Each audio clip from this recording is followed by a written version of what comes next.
My identity is interesting. I come from India. I'm married to a Pakistani. My husband's Pakistani, and I fell in love with Russian culture. And I teach at Cal State LA, which is a very diverse school with a very strong Latin American population. So I think of myself in many ways a person of the world.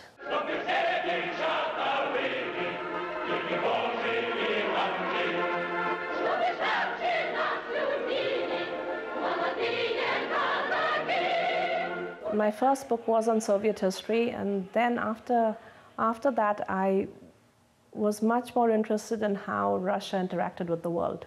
In every instance I've tried to show that there were comparable instances in Russian history that's worth our consideration, and that Russia is not the outlier. It's very much an integral part of world history.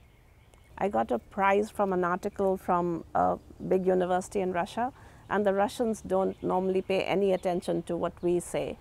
It's important for me that I only don't write for an American audience, but that history is useful also to the country that I've studied my whole life.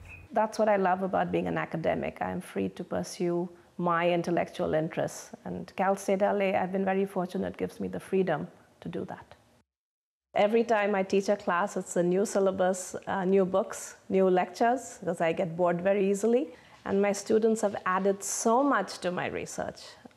It seems that the ideas that I discuss in class, I understand it so much better. I had a student who's a Trotskyite in my class, in my recent class on Russian history, and he disliked everything I said about Russian history, and we had the best class because it was so energetic. A student recently gave a talk at the Princeton Slavic Studies conference, and several of my colleagues, including Julie Buckler from Harvard, called me to say that his paper was the best. I run a book club with my students, so every summer we pick a book and we read it together and we meet.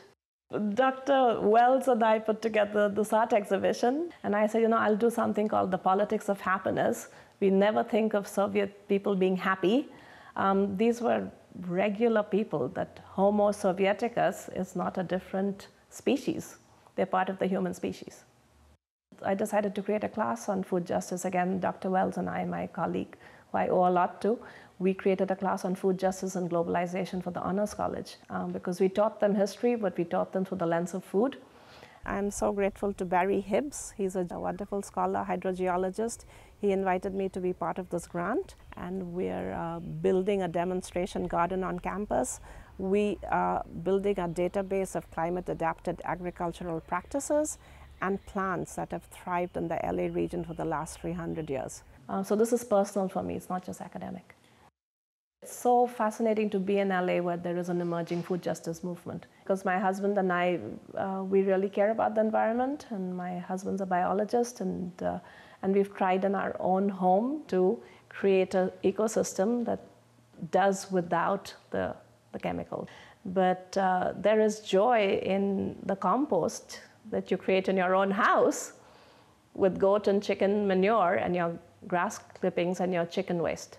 And it's amazing how green the garden looks even when it's 100 degrees when you use these products.